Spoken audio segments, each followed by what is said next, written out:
Je vous donne juste des petits exemples pour comment on peut, par exemple, évangéliser au quotidien. Qu'est-ce qu'on peut faire, par exemple? Par exemple, l'autre jour, j'ai pu faire une prière pour une personne qui avait mal à la poitrine. J'ai pu lui annoncer l'évangile, mais voilà, pas de possibilité de voir un retour, sauf si je la recroise un jour. Sinon, c'est un autre jour, ça c'est, j'ai pu prier pour une amie et discerner ce que je pense avoir reçu pour elle. Et elle me l'a confirmé parce qu'elle avait fait un rêve, lui parlant clairement en fait. Et donc j'espère vraiment qu'elle va suivre ce que Dieu lui montre dans son rêve et ce que je pense avoir reçu pour elle aussi. Si vraiment ça vient de Dieu, bien sûr. Des fois, quand je prie, la personne, elle ressent quelque chose, mais des fois, elle ressent rien. Et j'avoue que c'est frustrant quand la personne ne dit rien ressentir, mais après, bon, on a fait notre part du travail, c'est le plus important.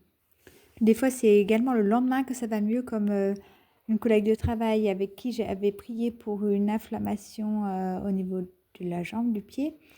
Et c'est que le lendemain, en fait, qu'elle allait mieux.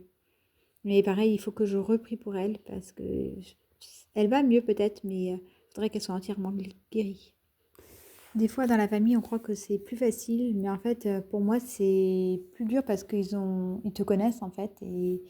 Mais bon, Dieu agit quand même. Si on ose prier pour nos membres de famille, ben Dieu agit. J'avoue qu'une fois, j'avais utilisé des accessoires pour et l'évangélisation, comme des lunettes avec écrit Jésus t'aime dessus, et je trouve ça pas mal. Ça aide, les gens sont interpellés. Voilà, après, faut oser, mais ça peut aider de temps en temps. Ça peut amener à des discussions.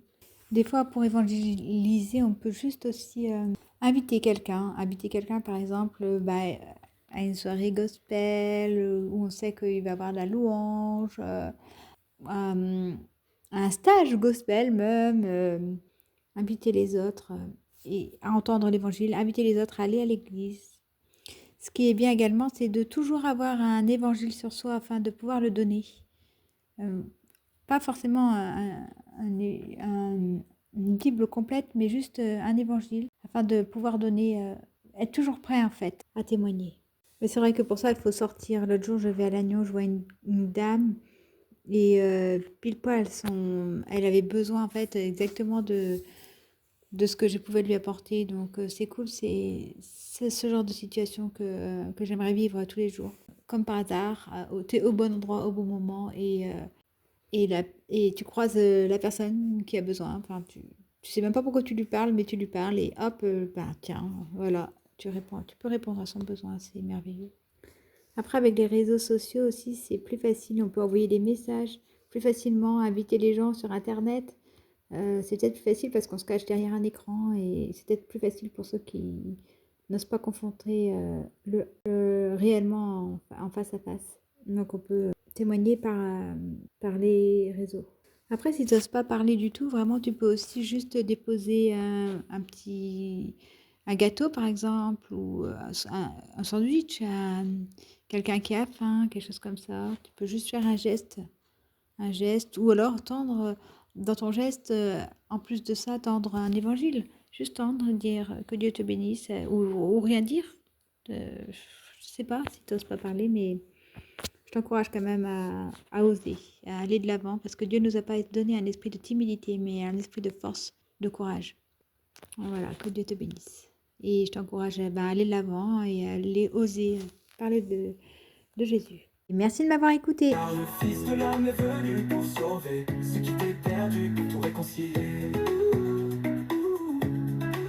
Jésus frappe à ma porte, il me dit avec tendresse: je veux habiter chez toi, apporter ma promesse. Seigneur, entre dans ma vie, purifie mon chemin. Je réponds à ton appel et je mets ma foi en tes mains. Car le Fils de l'homme est venu pour sauver ce qui était perdu, pour tout réconcilier. Jésus frappe à ma porte, il me dit avec tendresse: je veux habiter chez toi, apporter ma promesse. Seigneur, entre dans ma vie, purifie mon chemin. Je réponds à ton appel et je mets ma foi en tes mains. est venu pour sauver ce qui t'est perdu, pour tout réconcilier. Le Fils de l'homme est venu pour sauver ce qui t'est perdu, pour tout réconcilier.